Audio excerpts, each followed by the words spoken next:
Welcome to Wellbeing Wednesdays with Harbinder Narula for BW Wellbeing World. My guest today is Kiran Bedi, who was the first woman in India to join the officer ranks of the Indian Police Service, also known as the IPS, in 1972. And most recently was the 24th governor of Pondicherry until 2021. She's the one known to have brought reforms in the Indian jails and initiated skilling and educating inmates with the purpose to rehabilitate them and be included back in the society as reformed human beings. Let's talk to Kiran Bedi on the process of transformation that made jailed inmates acceptable members of our society. Welcome, Dr. Kiran Bedi. It's such a pleasure to have you with us. Thank you. And Dr. Kiran Bedi, you have played a very prominent role in law enforcement as well as in public services. And my belief is that someone who is purpose driven can do this job better than someone else who's doing it just for the sake of the work or the profession. Based on your experience, what advice would you have for individuals aspiring to make a positive impact in the communities that they're part of? My first thing is get into law enforcement only if you love it, only if you are dedicated to it, and you look forward to wearing your uniform and serving the people. If you put your heart in, if you have entered it with your heart and soul, you will constantly touch people's hearts. You will meet the purpose of the service. But if you looked at it at a job as any employment, then you will be a status quoist. You will play safe. You will never change things for the better. And you will probably even shun responsibility. So I would never suggest, don't do this, whether it's armed forces, uniform services, medical corps. You see, everywhere, anywhere you have a uniform, the uniform is not employment. It's a mission. Right. It's a seva. However, in that seva, you are being compensated. So it's not a business. Right. So uniform means something above you, higher than you, and give yourself to it. So therefore, I would say if you join, my message would be, do not join. Then otherwise, if you want to make money, there's no uniform in business. Right. Business is suit, boot, whatever dress you want to wear. It's your flexibility. And go ahead and make as much money as you want. And money is a good thing. Right. Money is a good thing to earn rightly, is a very good thing, because that's what keeps us all going. But when you come to uniform services, it's not the money. It's a service. It's the content. It's the other person, not you. Right. In business, it can be you and others. But in service, there's only others, not you. This is a very beautiful thing that you've said, because a lot of people say that you turn your passion into a profession, but here you're turning your mission into a profession, and you're getting the ability to be able to serve people, by being a part of them, and with a lot of responsibility. That's a very beautiful thought, Dr. Kiran Bedi. Now, throughout your career, what were some of the most challenging situations that you had to go through, and how did you navigate them? For me, the challenge was only when the purpose was being distorted. Whether it was by seniors, whether it was other vested interests, or whether it was a part of your team. When the purpose for which you are is being robbed, diluted, traded, right? Compromised. This was my only challenge. No other challenge. And you have all kinds of people in the society. Everybody is in a uniform service, not for the same purpose. That's where the conflict arises. And how did you navigate these challenges? Because, the roles that you have been in, these would have been day in and day out. A huge amount of personal sacrifice. And in personal sacrifice, I was sometimes never alone. I had my family sacrificing.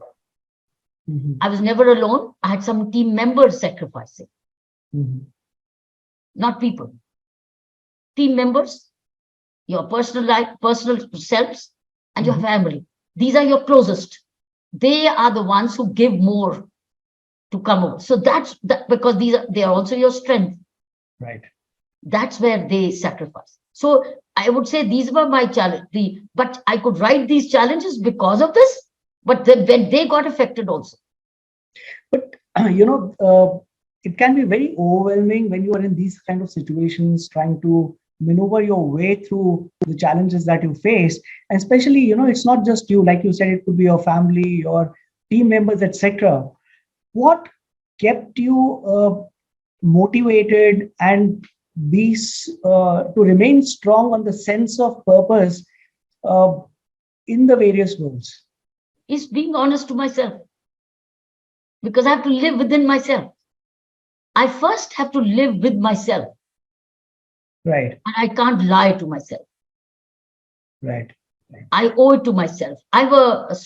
If you have a very loud conscience, Mhm. you will never lie to yourself. Very So you true. will do, and that would mean sacrifice. But there were certain never compromised. Things were never compromised. Like, for instance, I'll give you an example. Mhm. If I was directed to suspend somebody to tide over a situation, I never did it. However junior the officer was, or to tide over a situation, I make a false statement in a press conference or otherwise. I Mhm. wouldn't do it. Right. Or to make a report to please somebody because they're my senior or somebody outside as a vested, I would not do it. So there were many situations in my life where I only went by the call of my own conscience, my own conscience. And conscience never ever tells you to hurt somebody for at your own cost. It never does. It tells you to do what is right, what is ethically and morally right. Right. I've seen the power of conscience. It's amazing. Now you may call it the voice of God. You may call it the voice of your teacher, your mentor, or a blessing. I do not know. But conscience will always tell you to take the right path. And it will immaterial. Conscience does not tell you, agar ye karoge to you would sacrifice. It does not argue with you. Mhm. Conscience does not argue the cost. Conscience, those are thoughts. But conscience only tells you what is the right thing to do. And there are many situations in fact, my only major conflict with sometimes my seniors was when become expedient, people had to wanted to be sacrificed. I said, no, I'll sacrifice myself, but not my person who trusted me, whose leader I was, whose responsibility I was, who looks up to me. How can I say, Tuja? No, I will lead. So it can be a law and order situation. I also had many law and order situations, and they were very threatening. Mhm. I did not sacrifice anybody else. I led it, and then others took over. But I led it first. Similarly, when it came to situations where to get over a judicial inquiry or another, suspend somebody, reinstate after 1 week, I said, no, not even for a moment. Mhm. So those were my situations, and it took me time to overcome or register a case against somebody who's done a risky job, courageously done, and somebody's hurt or injured or even died. Mhm. To register an FIR against that person and arrest him. So no, I wouldn't, because he's done his duty. In the course of duty, he has to be defended, Right. not as subservience, register, arrest, and then discharge. No, I owe it to him to lead. So I think those are my challenges, which I always faced, and they any number, and they are all listed in my book. I dare. Right. And Dr. Kiran Bedi, when you are serving not just your superiors, but also your people who are looking up to you, your team members, do you think by demonstrating your consciousness and remaining true to yourself and to your duty, you have been able to motivate them and turn them into someone like you? I never served my seniors. I never worked for them. Right. I worked with them. Awesome. I have never served for, I've only served my service. My loyalty was towards the service, not to the individuals. I could respect them. I could regard them. I could listen to them, except listen to them if they are going by the ethics. But I Right. never served them. That was the challenge. That was the challenge when the expectation was to serve them. Let's say, person in political power, to Mhm. serve them. I never did. Right. That's why I never went up to them for any change of postings. I got what was given. Mhm. So had I served them, I could have done business with them. I Right. served you, you served me. Since I Yes. never served anybody, I didn't serve them. How can I go back and say, now you, वो कहेंगे अब तुमने उस वक्त हमारा काम तो किया नहीं, अब तुम्हारे लिए क्यों करें? तो ना मैंने मांगा, ना मैंने कभी दिया. मैंने वही किया जो न्याय मांगता, जो नैतिकता मांगती थी. न्याय से भी नैतिकता. Even the law has to be interpreted in an ethical way. Correct. Law, every law has a discretion. There is an element of discretion in the laws also in implementation. Mhm. So you have to apply the law justly. Correct. Law does not say mara to mar. No, you look into circumstances and you interpret the law. Then the courts can decide. So Correct. therefore, I have never served anybody. I have not served anybody. I've Right. only served my honored, answered my own conscience, and I served the service for which I came out of respect, and that remained. There was never a compromise. If you see my latest book on in the fearless governance, when I worked as 5 years in Pondicherry as lieutenant governor, it's Mhm. an amazing story by itself. Did I serve the powers that be, or did I serve the people? Right. And that was the whole challenge. Right. Whole challenge of my 5 years was service to the people, service to Pondicherry, or service to powers that be. Right. So I think that's the point. Yeah. And Dr. Kiran Bedi, the one word that comes into my mind when I look at your journey is transformation, because that's what you've always focused on. Now, what does it take as a change maker to foster the faith in transformation? And what triggered your initiation to consider transforming the inmates in the jail? If you're a leader, then what are you there for? If you don't change things for the better. And that's transformation. That's change. Transformation is then when it's very large scale, it transforms the organization, transforms the whole name or credit of an organization. It builds trust. So if you don't transform things for the better, because things change, new ideas are required, old situations, old processes decay.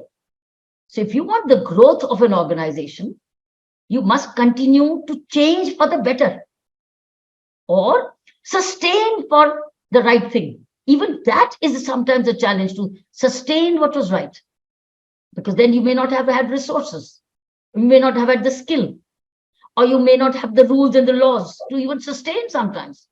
Right.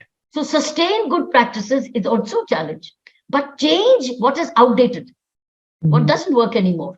Mhm. But the question is, if you don't do this, then what are you there for? If you don't change things for the better, you are to lead people, you have to administer an organization, you have to serve people, you have to, invisible people are not, who you're serving are not visible many times. They're the invisible, but they only get the benefit. They're sometimes direct transfers. These are called direct transfers of policies.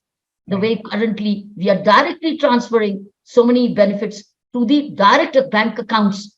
So Mhm. are you getting to see each other? No.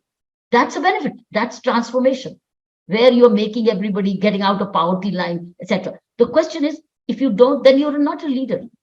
Then Mhm. you're not a leader. But if you're in a leadership position, it's not a position, it's a responsibility. Right. It's a responsibility to change things for the better. For the cause of the organization, you are. My Right. prison assignment was exactly that, change for the better. Mhm. Why? The cause of the prison was reformation. Mhm. Change of the cause of the prison is no escapes, but Mhm. reform. Got it. But if you stop at escape and not the reform, then you are polluting the system. You are Mhm. leaving problems for the future. Right. Because when he leaves the prison, he's going out revengeful, angry, mentally disturbed, and he look for the next victim. But if you guarded him well, secured him well, looked after him well, and worked on his mind, enabled, facilitated where he changes, he's reflective and he realizes his error, then you make a safer society. What is the objective of the prison management? Is safe society. Right. What is the objective of policing? Is a safe society. So all that makes you safer is the objective. And if you're in a leadership position to deliver this, that's your responsibility. So you will go take every direction, every decision, which makes for a healthier, safer society. Right. So, Dr. Kiran Bedi, I want to ask you that when you were looking at these reforms in the prison, and these were through transforming the mindset of the inmates, did you believe or do you believe that everyone can be transformed?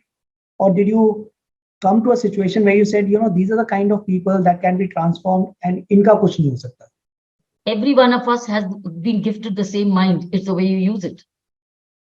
All of us. You're not born a criminal. The mind becomes criminal later. And they become criminals. We who becomes a criminal? Who I think there are 3 E's which Shiv Khera's book says in We Can Win. You can win. The word is you can win. He says 3 E's make the difference in a person's life. First E is education. Second E is experience. And third E is environment. We are all product of 3 E's. Who are those people who gone in? They lost out on education, or they had very severely bad experiences, or they had fallen into bad environment, which could be bad company or circumstances. Those of us who evolved out of this, been away, are those who valued education, who had a very healthy environment at home to grow, right? And they also had naturally better experiences. These are the people who came into the prisons or in policing when I was arresting them. My love for reform and change did not start with the prison, actually got exposed in the prison. My love for reform started from my policing day one.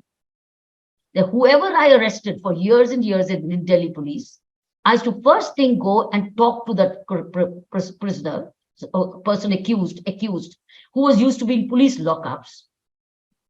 Every day in the morning, as a DCP of a district, my first thing was, once I get my day diary and know who has been arrested for what, my task was to go to that police station. And he was in police custody. And he would be in the lockup. I will talk to him in the lockup. Say, ye crime tumne kyun kiya? I wanted to understand the reason.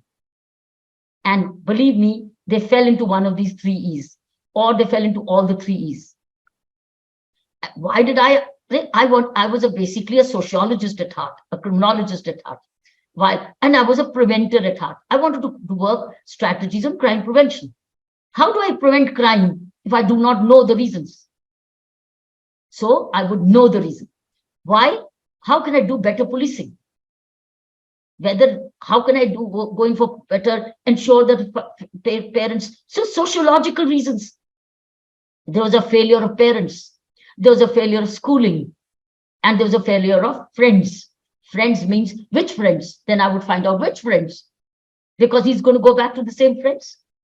So we'll round up all those friends also and start working on them. So when he goes back, they also so I get to know whether it's friends or it's drugs or it's personal, it's emotional. That means emotional means imbalanced education and imbalanced parenting. So I would get to know, understand why. And then, of course, he would tell me the truth. Best part of my being a woman and asking him, Tumne ye kyun kiya? He looked at me as a sister and a brother, as a human being. अरे police officer, DCP of a rank, मुझसे पूछ रहे प्यार से पूछ रहे तुमने मार नहीं रहे मुझे. कि बता था कि नहीं तू बताता, अरे तुमने बता दे, ये चाकू तुमने रखा, तुमने कहाँ से लिया? And why would I see? Because those days we used to plant knives. We used to plant knives to put them under Arms Act. Earlier days, they used to be planted knives to put him under Arms Act. Oh, we recovered a knife from him. Which knife? You planted it. He said, ma'am, मैंने नहीं किया, ये उन्होंने करा, ये चाकू डाला गया मेरे पर. But where there were truthful cases, he said, yes, ma'am, I did it. I bought it from such and such place. I got it for this reason of revenge, right? So I would try and understand there with the result. None of my police officers dared to plant a false knife because they knew she would go and ask. So false cases from policing days stopped going to the courts. And if my case of knife arms act or a weapon recovery would go to the district courts of Tisazari or those days, the courts believed us because they knew that North District or West District, which I was in charge, would not make false cases. We earned the trust of the courts. So my whole objection was to find out the why of his crime. And the why fell into one of the 3 E's. So that is when I went to the prisons. I started to know the why. The why was very evident. So I start to address education. I start to clean up the environment. And I start to give them an experience of meditation, vipassana, and then brahmachari, the spiritual discourses, spiritual festivals. All that was to meet the 3 E's. Right. So it was learning much earlier in policing before it went into prisons. Prisons, it became very evident. It was transformative because I had 10,000 people. Right. And in policing, it was 1 here, 2 there, 5 here, 2 here, and it was spread out. It was not all together. But right. In prisons, it became transformation because of the numbers, and the environment was controlled. I had a very controlled, safe environment now. No drugs could come in. Even smoking was banned. We had taken away all smoking from the prison. No cigarettes were sold, no smoking. So smoking was a very big change when we did no. So that was transformative. Why? For better healthcare. Right. I have to ban smoking because tuberculosis was increasing. Right. And I can't be making them educate themselves. How can I have a healthy environment in smoking? I cannot. So see, the 3 E's was the major transformation reason, always when it came to prisoners or a criminal angle. So policing reform, transformative policing or crime prevention had started in policing career right away because the purpose was safe society. Right. So this is what I was doing. So, transformation doesn't happen without getting the cause, the root cause. Right. So, 2 very beautiful things come out of it. One is, and this is important for people to understand that one person's action can actually transform the system. क्योंकि हम लोग हमेशा system को गलत ठहराते हैं. But the fact that you said that the courts, you started believing, so you earned their trust in you that whatever you were presenting was correct. So it proves that efforts waste nahi jate. Second was that it was transformation. There's a science behind it. The fact that you have identified that these were the 3 E's and tried to address that to transform. It was not a blind effort just because मेरे को passion है, शौक है. It was very scientifically planned. So those are 2 things that really come very strongly out of this.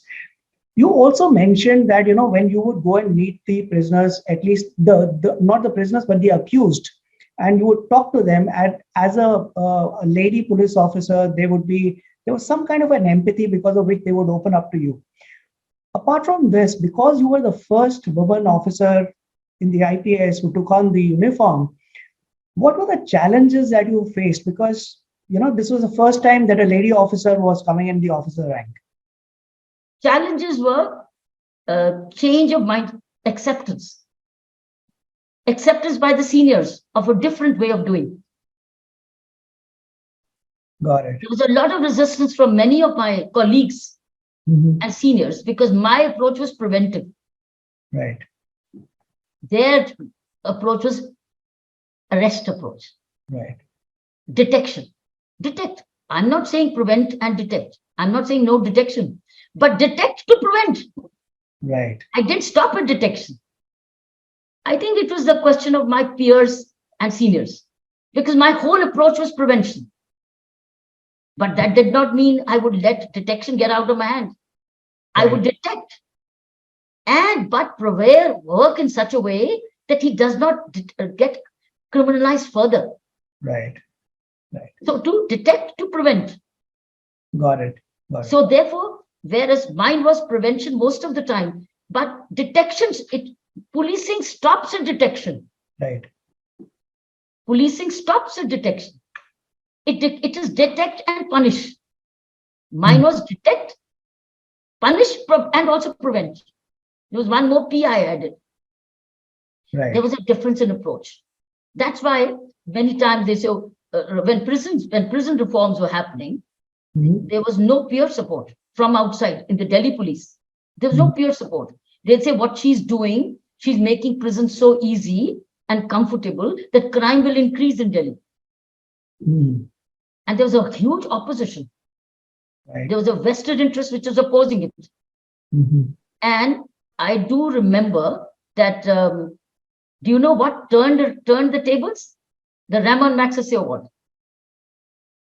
When that award came, which was a surprise and a shock to the service as a whole, that how can she, as IG prison, she's not fired any terrorists, she's not done any encounters, and she's getting a Ramon Magsaysay Award, which is called the Peace Award. Right. The Peace Award came because I was putting them at peace. Thousands of them were being brought to level of peace so that they don't go back and disturb the peace of the society. And it's a fact. Research after research proved people. I'll give you an example how it proves it. Earlier, when I used to walk around the prisons, I used to talk to the prisoners and say, they were very close-knit groups. They were gangs. They were very good friends. They were friends inside prisons and in the very close friends. So I used to ask them earlier. I said, so if this person goes, would you not miss him? He's your friend. Because I used to communicate a lot because I'm exploring again, I'm trying to understand their mind. He says, yes, ma'am, we'll miss him. Then after the reform started to happen, then I said, and they were all into education, they were into many programs as time went by.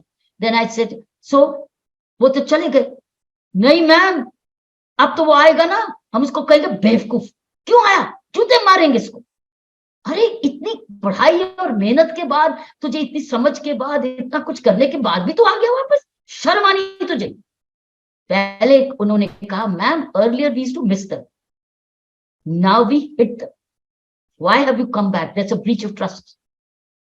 So, and people, they were not coming back. They were ashamed of coming after all the investments we were making into social reform programs. So that's, you see, it was a perfect time for research, but nobody did research. There was an organization called Bureau of Police Research and Development, which prisons is a part of research. Nobody did the research. Then what's going on? Why is it going on? Till now, there's no research. This is unnecessary. We underestimate our own work. We undermine our own capability. We don't believe in our own originality and innovation. We don't believe it. We only feel jealous. We only find fault. And at that time, I was inviting universities to come and research. Research what is happening, what is helping. I wanted medical research because there were all diseases there. I wanted psychology research. There were all issues of psychology there. There was sociological research, criminological research, medical research available. Sociology from criminology, crime prevention angle. You had every answer. 10,000 prisoners, each one would be able to give you perfect, pure data at one stage. You could have had the purest PhDs from my PhD time at that time. Purest. I was inviting. People were not understanding. Government was not understanding. I went on regardless.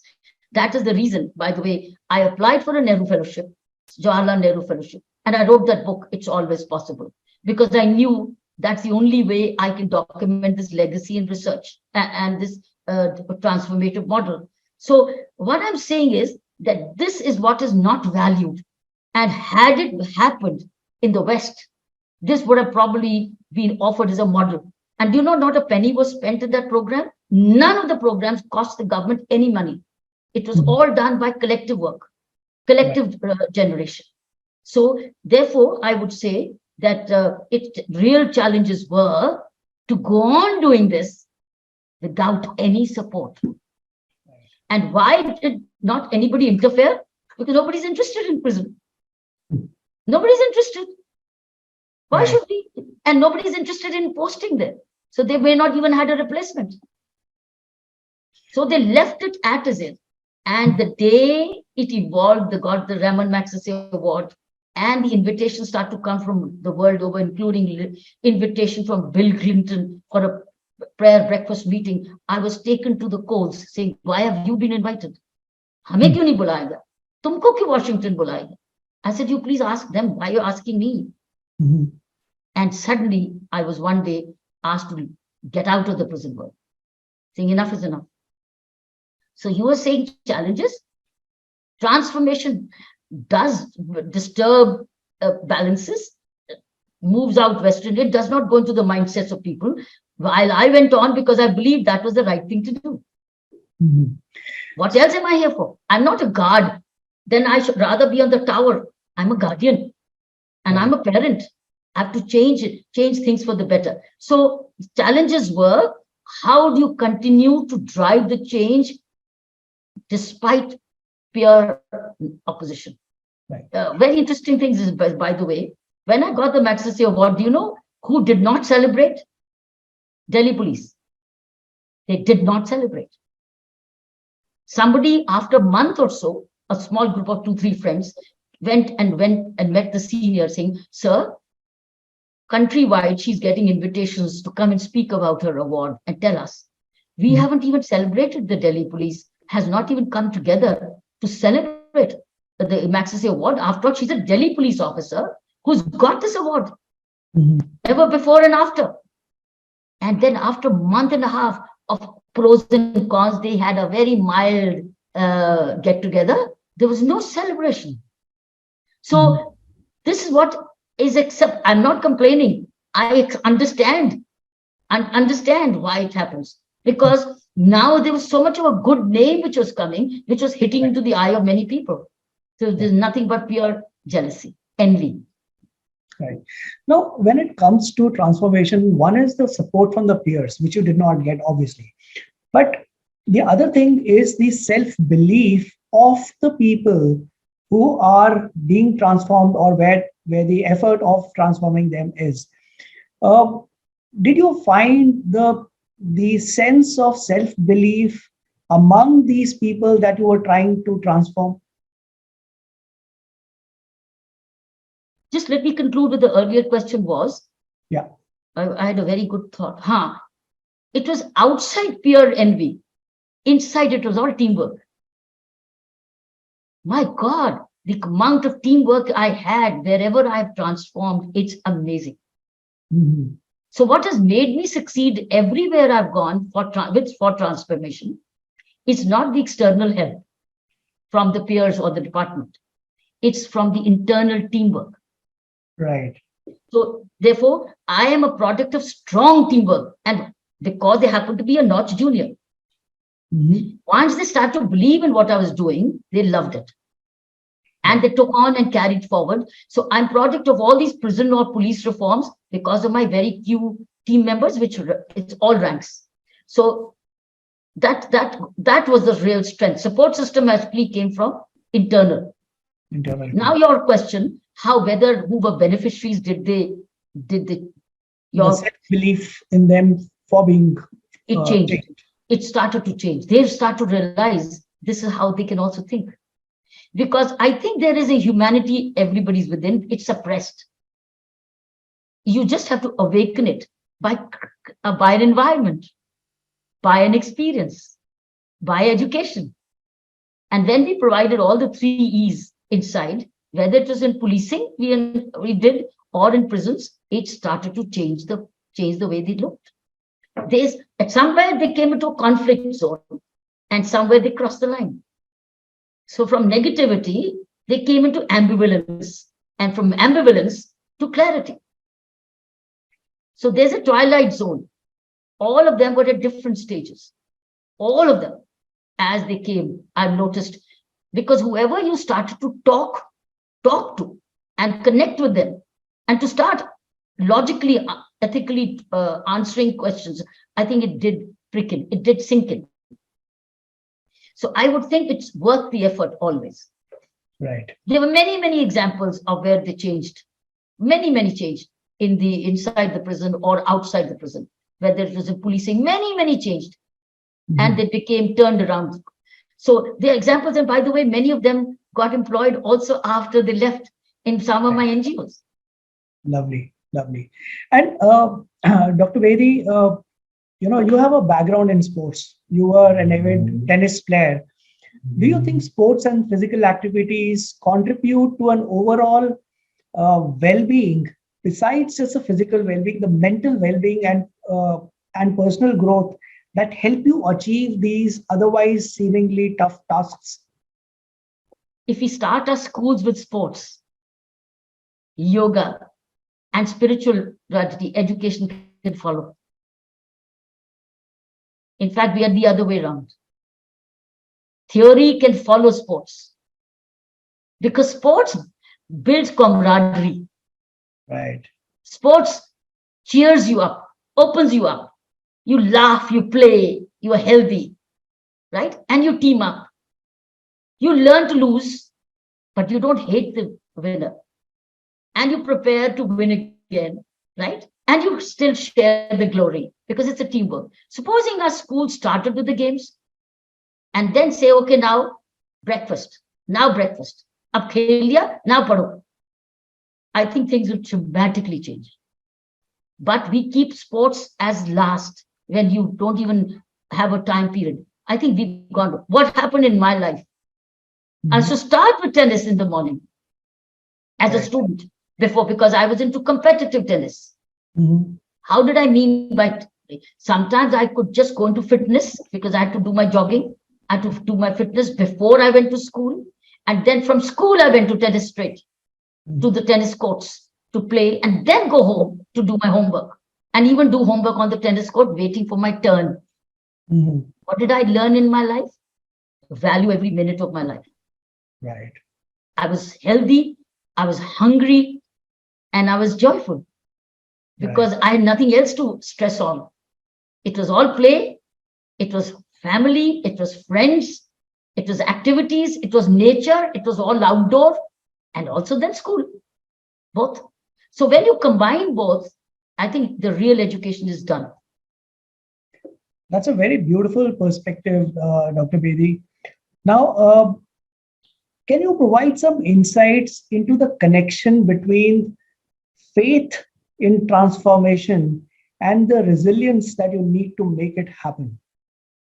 Because just believing that you want to transform just does not do the magic. Well, belief is also your inner confidence, that you believe in yourself. You see, one is metaphysical belief, one is inner belief. Metaphysical belief comes later. Inner belief comes first. And metaphysical belief comes in later, and gets added on. Because when nature sees you doing your very best, it steps in. It steps in to strengthen you, because it's karma. You're doing all the time the best karma. Why would you lose? If your karma or your effort or your hard work has been complete by own belief, that I have belief and wanting, a want. You want to do, you develop a belief, I can do. It's a thinking. I can be the champion. I can top. I can help. So I can comes here in your strength mind, and then it leads to action. And your I can and the intensity of I can puts you the maximum effort. And when the maximum effort comes, nature comes to help you. How does nature help you? You sometimes get a good coach. Sometimes you get a scholarship. Sometimes you get a great appreciation and a medal. That's when nature comes. You sometimes get a right kind of a position or a place. That's when nature comes. You didn't ask for it. It came because of your effort. So it starts with the spirit of I can and I want to and I must get it. So you do, the more you put in, the greater the result. And the karmic philosophy is correct. The more, it's like जितना गुड़ पाओगे उतना मीठा होएगा. बिल्कुल, बिल्कुल. It's a very beautiful thought, because this kind of relates to the what people call the law of attraction as well.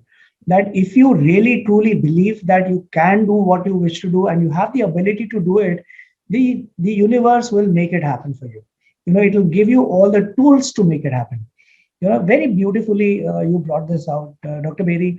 Now, in your opinion, what role does governance play in promoting the overall well-being and development of the society?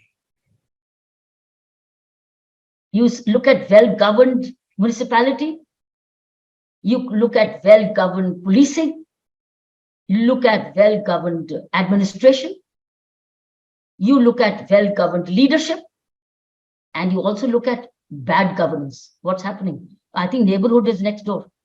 What's happening in the neighborhood? What's happening in our neighborhood? Over the years, priorities of governance were different. It was not the well-being of the people, but the well-being of the few. And the well-being of the few proceeded over the well-being of the larger good. So what's happened? Others are suffering. The basics are missing, or they're very highly expensive. They cannot afford.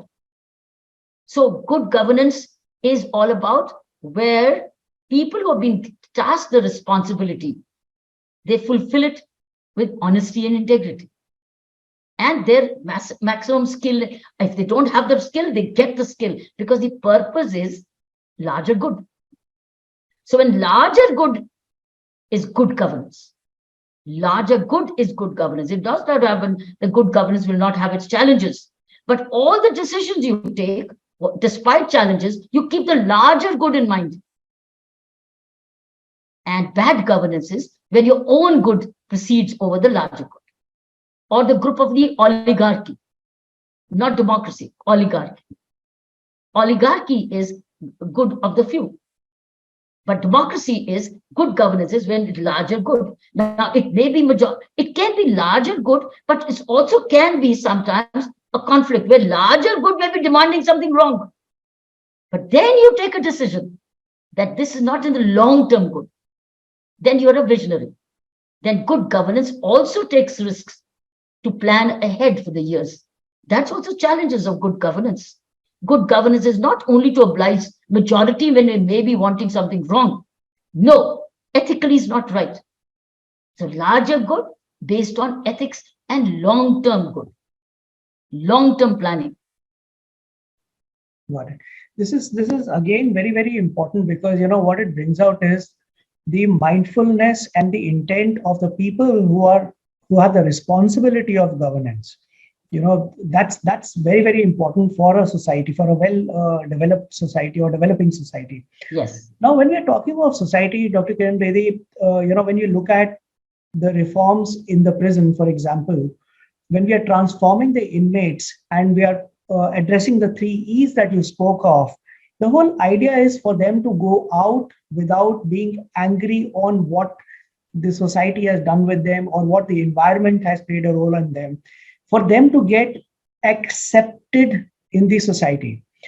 But how do we create an environment so that these people can be gainfully employed when we are living in an environment where every company requires you to get a police certificate for criminal records, etc.? So how do you manage the environment so that these people can be accepted back into the society and be given jobs? As we did, we prepared them for release.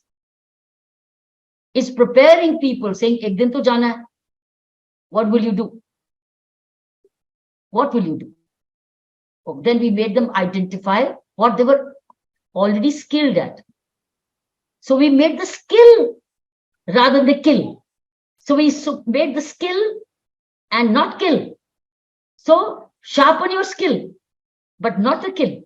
Then we opened computer centers. Many things we did. Skills development happened in prison at that time. National Open School was opened at that time. Indira Gandhi National Open University was opened at that time. Computer centers were opened at that time. And many other trades for them to skill. And that was preparation for release.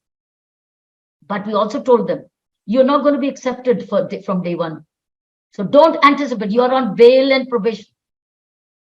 People will judge you for the next 6 months to 1 year. If you go back, face onslaught, face the beatings, face the accusations, but keep saying, मैं तो सुधर के आया हूं, मैंने नहीं जाना दोबारा, मैंने दोबारा गलती नहीं करनी, मुझे ये acceptable नहीं है, and continue to skill, people will accept it. So we prepared them for release to prepare for the brickbats. Mentally, ma'am आपने तो कहा था चाहते ही हमें accept कर लेंगे. नहीं, I'm not saying that. You are on probation. When you are released, you are on probation of good health. Your family will start saying, no, he has changed. बदल के आया. People will start saying, ये बदल के आया, इसको मौका दे दो. So preparation for release is also part of reform. So that is a very important aspect for people to be mentally strong to accept the naysayers initially. That's very important aspect. But how do we prepare a society to start believing in the concept that, people who have had the criminal background in the past can be transformed, they can be trusted, give them an opportunity? How can we prepare the society to act on this? I think the national messages which the country is at the moment going through, Har Ghar Tiranga, did it not change?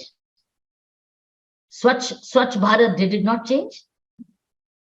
Sometimes by compulsion, sometimes by support, sometimes volitionally. That means leadership has a role to give national messages time to time. And there are many need for many such national messages. Otherwise, they'll not be transformative. Water harvesting, be a national message. Planting trees, be a national message. Character building, be a national message. Social service, be a national message. Playing sports, be a national message. See, these were national messages, but they are not done. They're not chased because it's left to the states. It's then left to the states, then it's left to the districts, then it's left to different collectors who may or may not do. So some collectors, few get awarded on the Civil Services Day because they carried through. But why not others? If one collector can do that, why not others? They are employed only for that. If one collector can do such great water harvesting in his village or in his district, why can't others? You are employed for that. In fact, you should be tasked. Why haven't you done it? One collector's good work should become exemplified and replicated elsewhere. And they should be trained, say, now you do this. He should be an example and a trainer for all the rest. Today, we would not have had problems of water harvesting in India if all collectors could have done their work. And collectors asking for local help, corporate help, voluntary help, NGO help is not at all a problem at all. But if the collectors of this India, maybe 300 of them, whatever their number is, if they similarly work and implement these programs, and they are not political. Mm-hmm. Water harvesting is not political. Planting trees is not political. Playing sports is not political. And many other programs, not going outdoor for toilets is not political. It benefits all. Where's the politics in this? Right. And when problem is when a politician goes and asks for it, then he wants a transaction. So they don't believe him. But collector has no transaction to do. Collector will come and go. He has nothing to ask for. Right. But if the collector connects with these people local and takes them along, and if they go along, very good. If they don't go along, their problem. Right. I did this exactly in Pondicherry. I tasked the collectors to work. Mm-hmm. And When I used to go and see the collector and appreciate him, the local politician hated me for it. They said, ma'am, it's not your job. And he told the collector it's not his job. Mhm. Why? Because they wanted a transactional give and take. And that's why nothing happened. So what happened was the collector then connects with the colleges, connects with the corporates, and took their help and did water harvesting, created many new lakes in Pondicherry and tanks of water harvesting. It was a collector because people trust the collector because they know collector is not going to ask anything in return. Right. India can be a revolution through its collectorate Right. and the superintendent of police. Two people can play a very major role in India's transformation. Mhm. Collector to coordinate the district administration, and the superintendent of police raise the security, involve the people in community policing, the panchayats, the mehla mandals, the sarpanches, the youth clubs.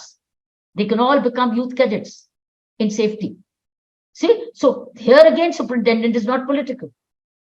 The two non-political positions in India, if they remain oriented towards their own task and they are assessed for that, and if one superintendent has done this good practice, it should be known as a common practice.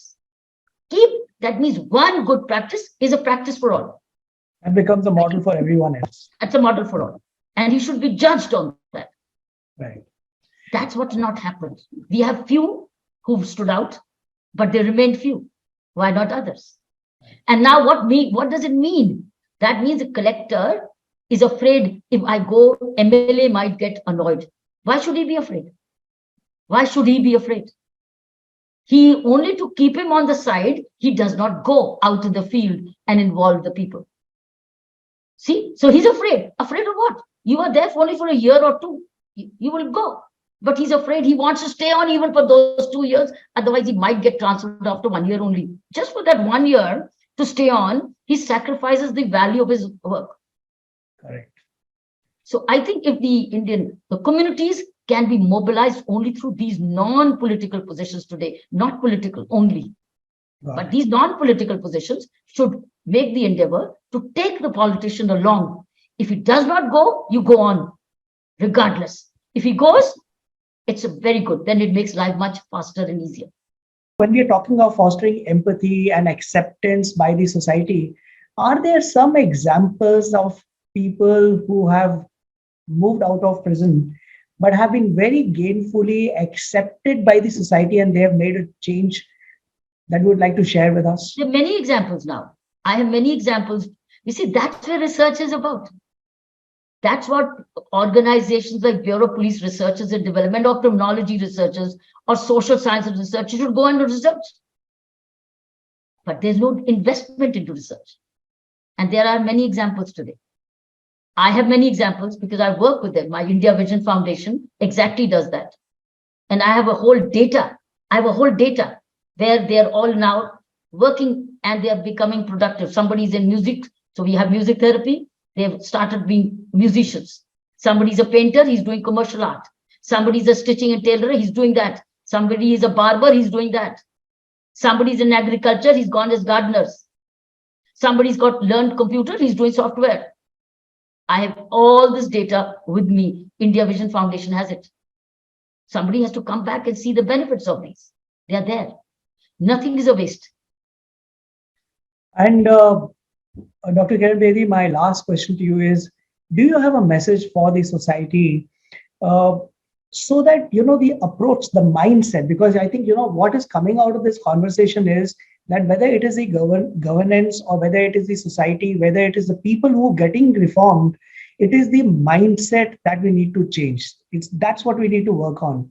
So how can we focus on rebuilding relationships and giving strength to these people rather than solely working towards punitive measures? Look, the unit of transformation is family. Right. And the school. School changes, the entire population of that school changes. Family changes, the whole population of the children. It's a village. So school transformation has to come through units. Unit means parenting. I think where we are failing is parenting. We are letting children grow on their own, unmentored, unmonitored, particularly boys. Particularly are boys, and they are forming the society of crimes against women. Right. Similarly, boys are in school. Every dropout child must be traced back and brought back to school. Why aren't the teachers doing that? Mm-hmm. Every family, the father must play a proper role. At the moment, fathers are letting this country down, not mothers. When they start to feel that they are only providers, खाना देना मेरा काम बाकी नहीं है, बाकी तो माँ का काम है. But child needs not only food and shelter, child needs growth. Child needs nurturance, mental, physical, and spiritual. Why isn't the fathers of this country are neglecting their boys, and boys are neglecting their parents, and they're on the streets, and that's your society today. That's why women are unsafe. Right. And that's why it's not spiritual, not value-based. Values have to come from schools, teachers, and the grooming has to come from parents. All parents of the village, all schools of the area, that's transformation. Right. Dr. Kiran Bedi, I'm very intrigued by what you just said, and I wish to ask you one more question that comes to my mind now. Since you just spoke about fathers, in fact, it is about parents. And one thing that has changed in our society, at least in India, is something that is very prevalent, is the diminishing gap between your work life and your personal life, right? We are working very long hours, and because of the technology in our hands, we are working beyond hours, and we feel that we are actually being true to what we really want to do, but we are compromising on the time that our family, our children need from us. Do you think this is one thing that needs to transform? And if yes, what do you think? What is your opinion? What is it that we need to do? Because house management is being left to the woman. We have not grown up as a home where all play their parts. Elders play their role, children play their role, mother plays her role, and a father plays a role. No, it's a working woman plays a role. The only change, why is work-life balance coming? Because the woman is now stepped out to work. So that's why, otherwise, where was the work-life balance when my mother was not working outside the home and daddy would play and come back, etc.? Where was the imbalance? We were all home. The imbalance has come because the woman is stepped out. Now who manages in between when she's not there? And what does she do when she comes back? She's also exhausted like anybody else. Why isn't it a home? The point here is we have not groomed our boys to become homemakers as well. When the woman is also coming back home, man is also coming back home, they again manage their home together. And children have grown up also to help their parents. They are not there. Their children are not there. There's no dinner together. They don't eat together. Children are out with their friends till late. God knows when they'll come, particularly boys. And girls also, taking big risks. And the father, when he comes, now he wants to be served the way he was when mother was not working. That's the problem. So we are talking work-life balance because of this imbalance in our own mind. Today, a woman is stepped out to become a second income for the house because the expenses demand it. And number two, her education wants an expression. Right. The key is, and if elders are there, why can't elders also step in? Right. Elders कह रहे हैं हमने तुम्हें पाल दिया, तुम्हारा काम बाकी का. Why? Why can't it be same home, extended family? The breakdown of the extended family has weakened a working woman a lot. Mm-hmm. And the working woman doesn't get the support from her working husband. Right. And the children also demand from her. So she's still the same old mother who was not working but at home. Now she's working, but she's not at home all the time. Right. So I think work-life balance has got imbalanced because of a breakdown of our value systems of the family. And secondly, the growth of the upbringing of the son and the man, rather than saying we both are working now, we both. Third is the concept of eating together has gone. Very true. Where if dinners are eaten together, where children have a timeline to say, this is the time we all eat together. Nobody goes out after that. Home. And there are no extended dinners. Dinner है तो weekend में करेंगे. Working day में no dinners, no outside dinners, no extended. We will celebrate the weekend also together. That will bring a family harmony. Right. Where's the work-life imbalance? There's no balance. You are now celebrating work and you're celebrating home. Where's the imbalance? Very true. So I think what you actually hit the nail on the head, because I think when we call ourselves life partners, we truly need to be partners and not and we need to redefine our roles. I think we need to break those mindset barriers and the belief systems that we have grown up with, because the environment has changed and we need to rethink now. Dr. Kiran Bedi, thank you so much for your time. There are a lot of things that I have personally taken away from this conversation. The point that you made, that transformation is not just changing for the better, though that is the underlying statement, but it is also to sustain what is right. That is also extremely important.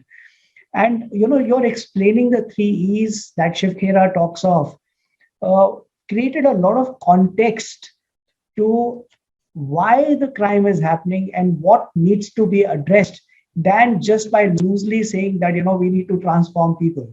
You need to figure out what caused that thing and fulfill that gap to make things change. And the statement that I took away was replace skill with the kill. And that is Skill, replace no more skill with the skill. Skill, Replace, but no more kill. No more kill.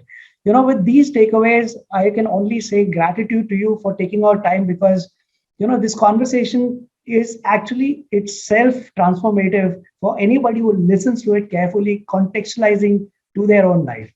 Thank you so much. Very nice meeting. Very nice talking to you, Arvinder. Likewise, ma'am. Thank you so much.